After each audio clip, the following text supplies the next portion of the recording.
Question in boxing, is Tyson Fury going to fight Anthony Joshua? And if he is going to fight him, where's he going to fight him? And if he is going to fight him at a venue yet to be announced, when's it going to be? As I say, lots of questions. I talk about those and also a mention of the man who might become the greatest heavyweight in history. Hey, that's some of the billing. That's Moses Atama. I'm Steve Bunce and this is 5 Live Boxing.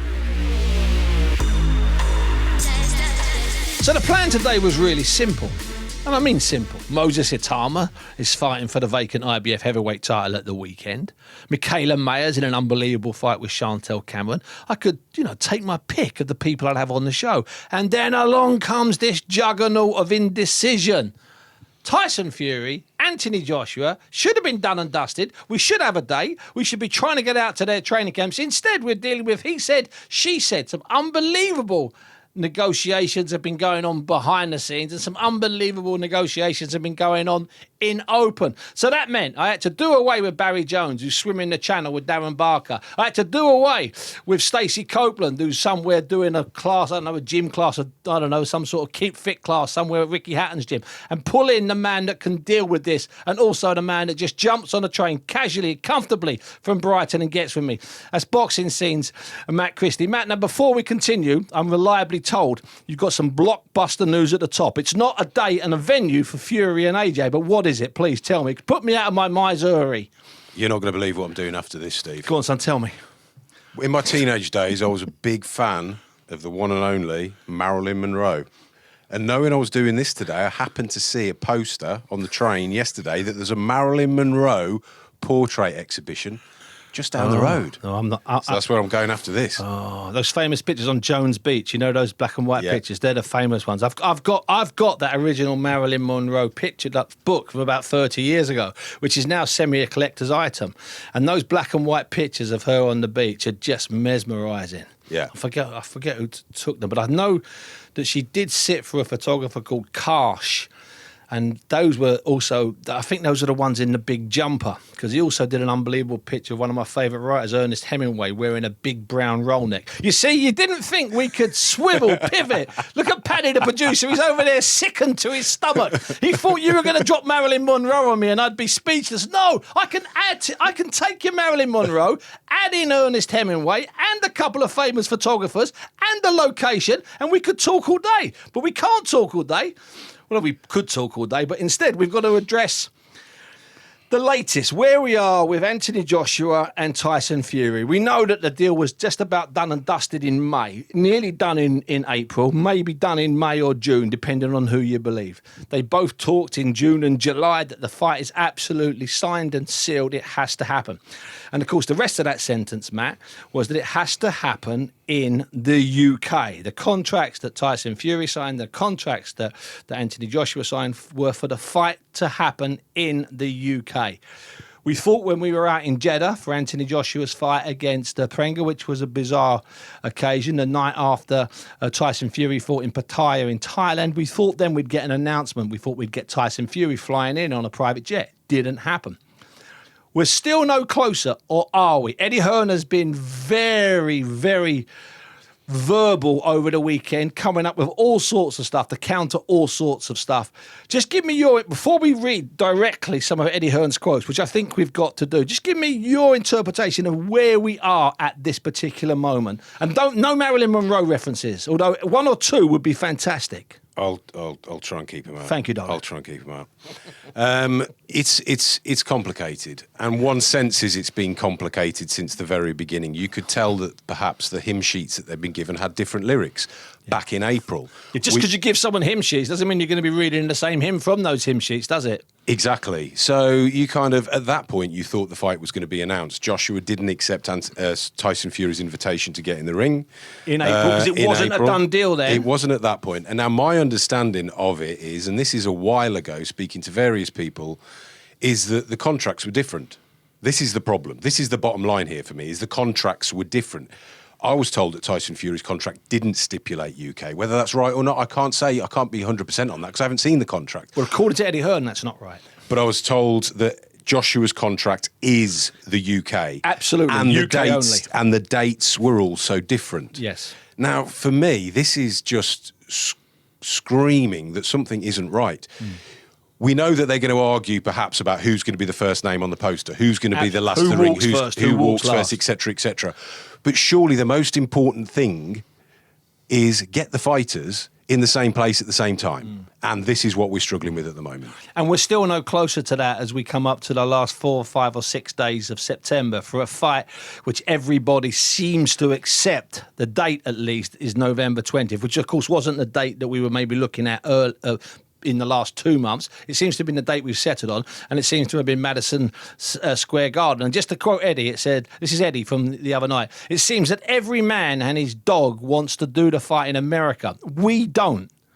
We have told Seller and the team that if you want to do it in America, these are the terms, i.e. this is what he's put to them. If you want to move forward, but we would rather not, please. He wants to fight in the UK. Now, we've not heard from Tyson Fury about wanting the fight in the UK. He has just accused Anthony Joshua and Eddie Hearn of asking for too much money. Do you have a little bit of sympathy with either of the two fighters? Or do you have any sympathy with either of the two fighters? Let's put it that way. Yeah, I've got sympathy, probably more so with Anthony Joshua, in that he signed a contract for the fight to be in the UK. His promoter, Eddie Hearn, very understandably wants that contract to be honoured. It's a fight between two British heavyweights that made their name in Britain. The fight should be happening in Britain. We all know that. With a history of doing 90 plus thousand in stadiums. We all know that. So if that's what the contract states, then they're quite right to be fighting their corner. And it shows you what they're up against, however, when the likes of Eddie Hearn and Anthony Joshua are almost the minnows of this tale. Yeah. They are fighting against Turki Al-Sheikh and co. And that is a formidable opponent. Because Turki Al-Sheikh is officially, or can officially be the promoter, or Seller, I guess, would become the promotional company. That's his Saudi Arabian entertainment and promotional arm. But it would be no one's denying that Turkey has the choice on where to go, and that's why Eddie has also talked about just wanting to ask Netflix and Turkey for a date. Give me a date, Eddie. Let me see if I can find you the quote. Basically, Eddie has said, give me a date. Okay, all we need is Netflix or Turkey. This is Eddie to call and say Wembley Stadium, and we will have a conference this week. Eddie said that in the last 48 hours. Tyson Fury in the last 48 hours, and Spencer Brown, his manager, in the last 48 hours, have voiced some concerns that the fight will even take place. Eddie has constantly reiterated this fight will happen. Where are you on that, Matt? What's your gut feeling from, let's say, mid-May, mid-June, when we were told the fight was going to happen and there was no talk of it being overseas? What's your gut feeling now? What's on the Matt Christie inside that chart inside your system? Where are you? Admittedly, back April, May, I wasn't convinced it was going to happen at all. They both had fights coming up, for example. For example, yeah.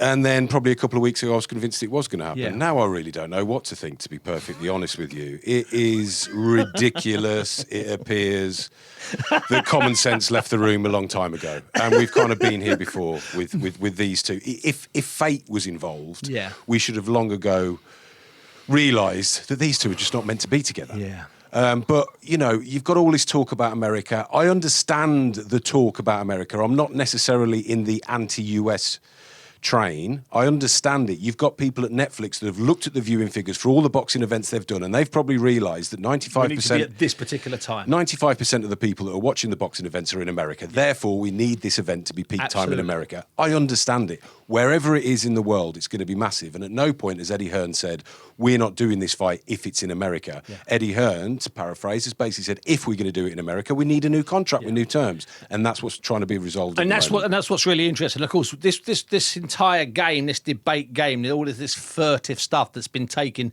place behind the scenes, and it reached a new level about sort of 70 or so, 80 or maybe even 90 hours ago, when there was a leaked email, and this was pertaining to some demands that Matchroom had made of Turkey and Seller, demands that Eddie Hearn hasn't hasn't denied, and some of these demands include some outstanding monies from darts and snooker events that Matchroom have put on.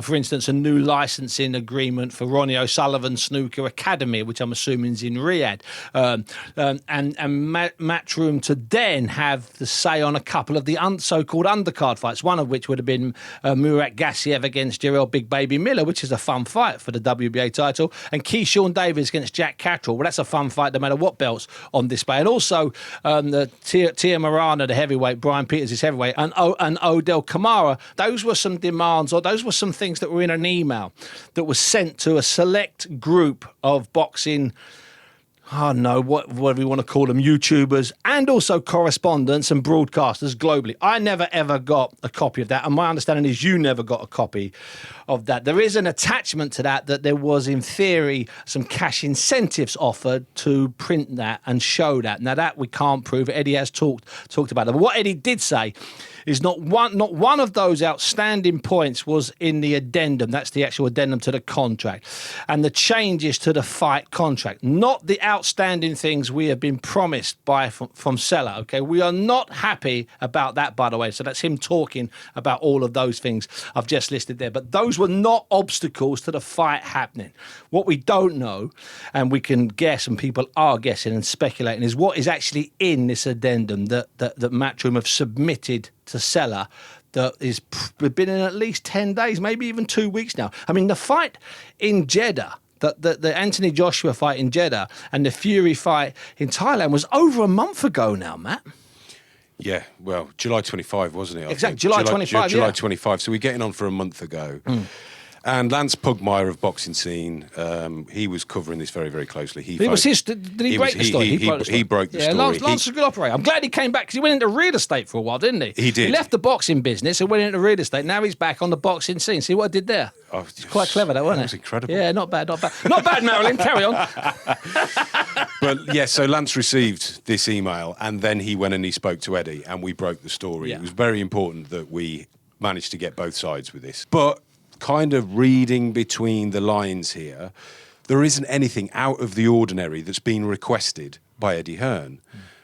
To me, it would appear that the biggest stumbling block is that Joshua is still waiting for all of his pay from from a month ago. Yeah, that's huge. And if that is true, that's huge. And of course, one of the things that we're not looked at, and neither of us are fight accountants, is that I'm sure, from a taxation point of view, there's less money available for the two British fighters if they go ahead with this fight overseas. I'm assuming that's also something to be factored in. I don't know the ins and outs of that, but that seems to be the suggestion in some of the stuff that Eddie's saying. Yeah, and which could account to quite a lot of money. Yeah, on the kind of money they're making, an awful lot of money. In theory. Again, you understand why they want all of these things ironed out before they move forward. I mean, there's another argument to it as well. You can kind of be cynical about it if you want and just say, well, hang on a minute.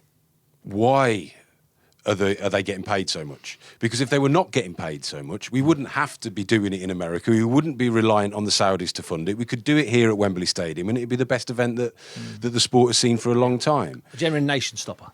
So, it's when you asked earlier, do I have sympathy? To a degree. It's now getting ridiculous. This has been going on for the best part of 10 years. The first direct quote about I'll fight him and I'd like to fight him and I'd knock him out from either of them is when and I'd forgotten this, when Anthony Joshua was in the ring after he'd beaten Charles Martin. So this is 2016. And at that point, Fury is still the world champion, but he's been inactive since beating Vladimir Klitschko the previous November in Dusseldorf in front of 50,000 people with a roof up. And AJ is asked in the ring, and Fury's name comes up. I can't remember who did it, but I've got the transcript of it. I've got it written down. I remember we used it somewhere. And he says, I'll knock Fury out. So that's 2016, whatever it was, April of that year. Then from then, it's constant. The first fight was signed and sealed, so we're told, on I think the 6th of June or the 10th of June 2020, just as we were coming out of COVID. That was the famous piece that Tyson Fury did. So what's happened? As you say, it's been going on. There's still appetite for it. And Eddie did admit one thing. He said, if you think about it, he said, and I'm paraphrasing again, he said, all of this is making a massive fight even bigger. And he said, and it's unintentional. And I believe that. I don't think this is a game. Some people are trying to say, this is cynicism. No. There's a lot of animosity here. And there's a little bit of fear in Spencer Brown's voice, a little bit of fear in Frank Smith's voice, a little bit of fear in Eddie's voice, a little bit of fear in Tyson's voice that maybe this will collapse, Matt. Maybe this will fall through. A fight that for at least 2 months, I would argue, was guaranteed, could just vanish. This is what we need to remember. My biggest concern with all of this is the amount of noise that's creating. You know better than anybody. When all you're hearing about is bickering between the two parties, the louder and louder that gets, the more likely it is that the fight doesn't happen at the end. Great point.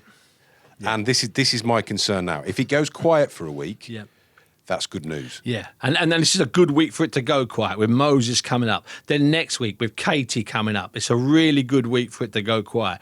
If either of the two boxers in the next 14 days vanish to training camp, proper training camp, and not on the road, not doing a bit of work in their gyms in their houses, then I'd believe it. Because that's another thing we're looking at here. If the 20th of November, so that means you stop training by the 10th or the 11th or the 12th, and you just, you're on site for your week of massive media commitments in New York or in London. So if we just count back then from, say, the 11th of November, we're not looking at 12 weeks. Best we can look at is a 10-week. This is true. Now, assuming they both were ticking over, or they've been ticking over since that weekend of fights, which was a month ago now, that's also quite interesting. That's also something to be considered. You've got to consider it. I mean, I think there's a real chance that it could collapse. Purely because, I've worked in boxing, not as long as you, but I've worked in boxing for 20 years now, and it's not unusual. You've been an insider for 20 years. Those are like serious years, if you don't mind me saying so. They're condensed years. It's not unusual for a fight this size, regardless of the appeal, to collapse at this stage. Would this be, if this collapses, Matt, and I can remember fights that didn't happen, but didn't necessarily collapse, they just didn't happen. Would this be a top 3, or is it the biggest fight to collapse that should have happened? Sorry, that was made and done and dusted. So, for instance, I think the George Foreman Muhammad Ali rematch, which was never even discussed, is a fight that got away, a great fight that got away. But it doesn't count on the rules I'm introducing here, because it wasn't signed and sealed. So, as a signed and sealed fight, would this become the biggest signed and sealed fight to collapse if it never happens? Very possibly. Yeah. Very possibly. Put you on the spot there. Sorry about that. No, son. you did. When I was just trying to think of fights that didn't happen. You do immediately get drawn to the heavyweight division, Riddick Bowe versus Lennox Lewis, Never for example, signed, never but it sealed. wasn't signed. Absolutely, yeah. And I think the people that are saying this is too late are absolutely right. It is too late. But anybody saying it won't be a big fight, for me, is talking nonsense. Yeah, absolute nonsense. With the build-up, with the people involved, with the backstory, with Netflix, with the Netflix juggernaut behind it, it is going to be ginormous wherever it is. There is and this is what I'm being told by everybody when I ask them behind the scenes, are you concerned it's not going to happen? And the answer nearly every single time is no, because there is too much money on the table. Yeah, well, that I agree with. Imagine if it's here, and I've been waiting for a reply from Turki Al-Sheikh. People, I still never met Turki Al-Sheikh, but Turki becomes a hero here, because his opening line at the press conference is, "I delivered for you." That's all he's got to say, and we can forget 2 months of the ins and outs, and Eddie asking him what is happening.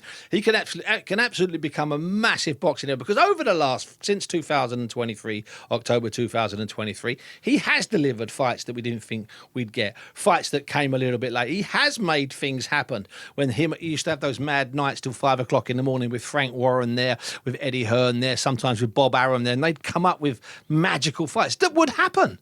They would create these fights, and then he'd send off his soldiers, so to speak, and they'd go away and make them happen.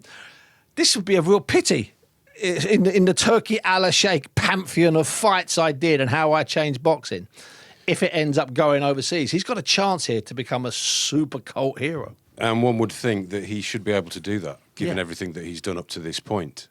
But I can completely understand what Eddie Hearn is doing now. I mean, you know how much money that Turki Al-Sheikh has staked and Seller have staked into TKO. You know the fighters that have moved from Matchroom to Zuffa. Yes. And this for Eddie Hearn is probably the the last straw. He's saying, no, enough is enough. I'm going to dig my heels in. I'm going to let everybody know over everything, the boxing and the snooker and the exactly, and the darts, everything. Exactly, and I don't blame him one iota. Yeah, this is one of those pods, Matt, where you're really fearful as you make it that literally you finish the pod. And we used to do this at Box Nation all the time. We'd do our live show, and you were in the studio occasionally, and we'd come off air, and you'd hear someone in the background going, "Oh!" and I'd say, "What's happened?" And they'd say, Warren's just announced, I don't know, Zolani Teti in a world title fight. I thought I'd mentioned Teti, obviously died at the weekend. And you think, why did they tell us an hour ago before we did the show? And that used to happen almost weekly on a Monday with the show. And so we're dreading that from making this here, from Paddy the producer putting it together, to getting it out, we're hoping that nothing happens that makes us look like Dumbos. Well, let's hope so. And the one thing I will say on it as well is because we haven't really mentioned Dana White. Dana White has kind of been hovering around, causing chaos. That's a fair comment. Claiming that he brokered the location deal, he brokered the network deal. He may well have done, but also earlier on claiming that he's going to be the promoter of the event. Yeah. Frankly, whoever admits to being the promoter of this event should hang their heads in shame. Yeah, absolutely. And it is quite striking, the silence from Frank Warren's office, who, of course, in the past have exclusively promoted Tyson Fury. And Eddie really isn't talking about promoting. He's talking about getting the fight on. Let's get that right. Mm-hmm. So the ball really is in Turki Al-Sheikh's court here. Okay, Matt, listen, before we talk about this weekend's fights, because I think there's a lot of fun this weekend in Birmingham and at the O2, once this fight is announced, are you and I making our way to Heathrow, or are we making our way to Wembley on November the 20th? Are we going to New York, or are we going to Brent? New York, baby. New York, baby. Now, this is an interesting thing. If we are going to New York, with a couple of well-placed articles and some well-placed broadcasting, the nation could turn fairly at the sporting nation and the boxing nation could turn fairly vitriolic about this whole episode. We'll see, won't we? I mean, there's a lot of negative feeling in the UK about the fight taking place in America. There's a lot of negative feeling in America about the fight taking place in America, frankly. Yeah, I mean, I was reading some of Lou DiBella's stuff earlier this week, and it's just like incredulous. Why? Why? For me, personally, honestly, it should be happening in the UK. That's a no-brainer. Yeah. If that's not going to happen, however, I'd pick New York. It's got that heavyweight romance. Absolutely. It's got Madison Square Garden, the Ali, Frazier, etc. Yeah. So, yeah. You know, about 15 years ago, I discovered the ring, the old Ali, the ring that they had. And it was just before they sent that ring up to Canastota. It was the same ring. I was there. I was there like for the publicity on like the Thursday of, I don't know, whatever fight it was, 15, 16, 17, 18 years ago, that sort of distance. And one of the guys I was with was one of those old New York publicists. And he said, no, that's the actual ring. Because they had years they didn't have fights at Madison Square Garden, remember. It was really bizarre. They went into a real big slump. There were massive problems with the mob at that time. This is only like 30 years ago or so. But that was the actual ring, and I got to see it. And it was just stored alongside all sorts of other stuff. And there it was, the actual ring. It's a new ring now. That ring, I believe, as I say, is up at the Hall of Fame. Matt, I've got to ask you a couple of quick things before I kick you out and send you on your way to your Marilyn Monroe Fest, which is nothing wrong with a Marilyn Monroe Fest at all. Michaela Mayer, no connection to Marilyn Monroe, but you know what? She does her bit with the blonde hair against Chantel Cameron. 3 versions of the super welterweight stroke light middleweight title up for grabs. Caroline Dubois in the latest lightweight world title fight against a woman that's only had 4 bouts called Amelia Moore. It's a strange old fight and it's an odd one. It's a good MVP bill. I like this MVP. I like Mayer and Cameron. I like it an awful lot. It doesn't matter about the weights. They could be fighting at lightweight. They could be fighting a light welter. They could be fighting a welter. It makes a difference. The fact is they're fighting and I like the fight. I like the fight. I mean, with Mayer and Cameron, you've got 2 of the best pound-for-pound fighters in the female Top code. 5. Without question. Yeah. And so what's not to like about that? And also, whenever you've got a fight and you can't immediately pick the winner in your head, again, that's a good fight. Should happen every time. It doesn't, unfortunately.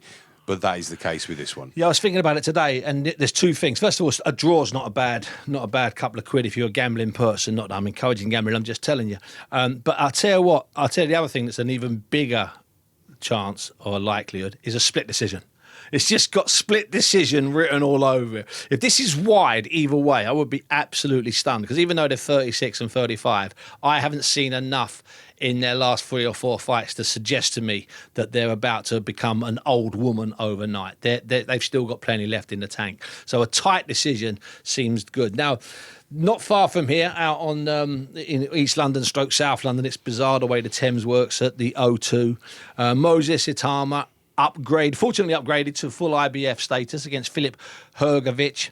A fight which I'm told Moses Itama is a hefty favourite. A hefty favourite. Matt, do you remember? Now, you're a smart man. You weren't around at the time, and I wasn't at the fight, even though I get constantly asked. The Rumble in the Jungle, 1974. I was not at a fight. I was 11 years of age. Give me a break, people. You know? I'm fairly precocious, but that's ripping the proverbial out of it. And I do get asked all the time. And I get asked, and people are really surprised when I say, no, I was 11. And they say, really? And I say, yeah, really. Anyway, going into that fight, George Foreman was unbeaten, I think, in 28 fights. He destroyed everybody. Ken Norton left in that heap on the floor. Joe Frazier bounced off his feet, left in a heap. Jose Roman left in a heap. Everyone else, all of the other people, left in heaps, cut, splattered, smashed. Going into that fight against the old man Ali, there were genuine fears for Ali's health. In fact, several of the British newspapers did that famous ambulance run. It was part of their spreads, the route from the ring inside the stadium. I'm tapping the table to the medical centre hospital where Ali was going to get treated when Foreman knocked him unconscious. That's not me inventing things. You know that happened. We've read the same books. We've read the same newspapers. And the theory was, and the scary thing about this fight was that once Foreman destroyed Ali in 2 or 3 rounds and sent him to hospital, the idea would be then that heavyweight boxing was over for years. Like, there was no one else left on the table. You know, you can't recycle, at that time, George Chuvalo. You can't recycle Jimmy Ellis. You can't recycle Jerry Quarry, because they'd all been taken care of by various people. It would have been George and no one. In some ways, the way that we're building Moses up is not dissimilar. If he walks through Filip Hrgović in 2 or 3 rounds, like he did Dillian Whyte and like he did Jermaine Franklin, where's the future? If the old man Usyk's gone, if the old man Fury's gone, and if the old man AJ's gone, where's the future? Is boxing going to be done for 7 or 8 years? I'm being mildly facetious, but only mildly facetious. There's an awful lot of hype around Moses Itama he is already deemed invincible by an awful lot of people. In all my time working in boxing, I can't remember anybody. I agree with you. In the heavyweight 100%. Division where everybody was in agreement, Absolutely. This guy's going to go and rule the world. The only person really that compared was Joshua when he was on the way up. Yeah. And then, of course, you go back to the 80s and you've got Mike Tyson, which Moses is constantly going to be compared to. All of a sudden, we'll realise that Moses Itama probably isn't invincible. And if you look at it, you mentioned the names there, Jermaine Franklin, Dillian Whyte, we've got Dempsey McKean. Okay, they are really impressive victories. The manner, he's barely put a foot wrong. I don't recall him making a mistake in a boxing ring. However, there will come a point where he's going to have a difficult fight. And I suppose the difficult round. A difficult moment. Yeah, difficult moment. And the question is, and what people are expecting is, that may happen this weekend. But then you look at Filip Hrgović, and Filip Hrgović is the outsider for good reason. You look at his pedigree, you look at his recent performances, but you also look at his own record. And I did this recently, and you're looking for his best win. Was it David Adelaide? Was it the controversial decision over Zhilei Zhang? Yeah, which I thought he lost that day. Was it Joe? Was it Joe Joyce? So really, Joyce was a good win, but then Joyce, perhaps Hrgović may not turn out to be the toughest opponent that Moses Itama has faced. I think he will be. What I liked with Hrgović is the way that he's conducted himself. Some might say he's been a little bit distasteful at times, but that guy has got belief in himself. And that is what is required when you're going in with an invincible man. When I spoke to Big Phil, and I've built a relationship with Big Phil over the last 3 or 4 years, and mostly by name dropping amateur fights I saw, I always find that works. If you can tell them you were at an amateur fight, you were ringside for, in Rio or something, their ears peak up a little bit because you've got their attention. And what Big Phil said to me when we interviewed him about 4 or 5 weeks ago, he said, listen, I won't do his accent, I get in trouble. He said, this guy might be as good as everyone says, but no one really knows. And what he said was, and it's quite sensible, he said, how can anyone really know? He's never been there. How do we really, really know? Are we taking it just from sparring partners? Are we taking it from the last few fights? So that was Philip being really raw and open. He said, you know what? He said, he might stop me in a round. Said didn't say stop. Said if he knocks me out in a round, then great. Then he's as good as everyone says. But we don't know, and I like that. I like that. We don't know. I kind of like that expression because I think that's attached to Moses. Because as much as I think he's a terrific talent, he's obviously fast. He's got a good eye, dedication, no problem. We still don't know. We don't. And the thing is, we've been hearing so much about Moses for years. It's not just when he turned, turned professional. When he was a schoolboy in his shorts going to exactly. gyms, yeah. I remember speaking to Bill Davis, Ronnie Davis's brother in Brighton. Bill Davis was looking after Harvey Dykes, and Moses did some rounds with Harvey Dykes, and he's just like, you've never seen anybody like this. And Harvey's a tough boy. Yes, and you've been hearing these stories, and they've been building and building. For about 6 years. He's 21 now. For at least 5 years since he was 15. Absolutely. So we presume that he is going to go on and do all the things that are expected of him. However, if you just break it down to his 14 fights, as impressive as they are, we haven't seen enough. 8 in the first round, remember? We haven't seen enough to lay the mortgage on the fact that this guy is going to go on and rule the world. We haven't seen him in the business end of a championship fight. We haven't seen him take a shot.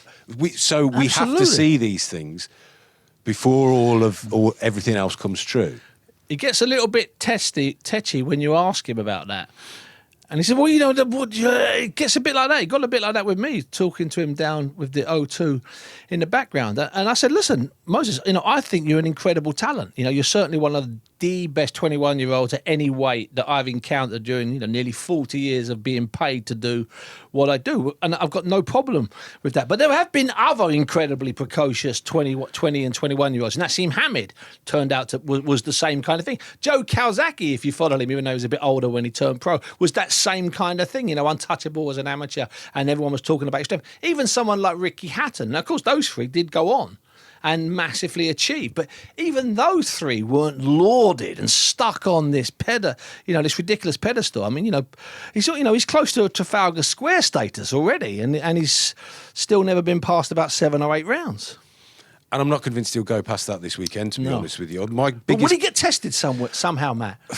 What's your feeling? What's your gut feeling with Big Phil? My gut feeling, unfortunately, is that this could be quite one-sided. Okay. Is my gut feeling. And my fear regarding Filip Hrgović is how susceptible he is to cuts. You can imagine him around the Christmas table putting his paper crown on after he's pulled the cracker. Bang, cut. And the cut and getting a cut from that. Absolutely, yeah. That is the concern for me. We know how accurate and how skilled Moses Atama is. If he has 2 rounds where he's accurate and does throw skilled, choppy shots as well. And you could potentially see Hrgović with a horrible gaping cut that could essentially end the fight. But will Phil have a go? I'll get my bit out first. I think Big Phil will have a go. He might go down. He might get caught in the first round, but I'm convinced Big Phil will have a go. I don't think Big Phil's going to try and throw a jab, hold, lean, get through the first. No, I think Big Phil will have a go because, somewhere in his mind he'll know, and he's fought enough top quality fighters as an amateur. Go on in the WSB and all over, all the tournaments he's been in. It's a long amateur career.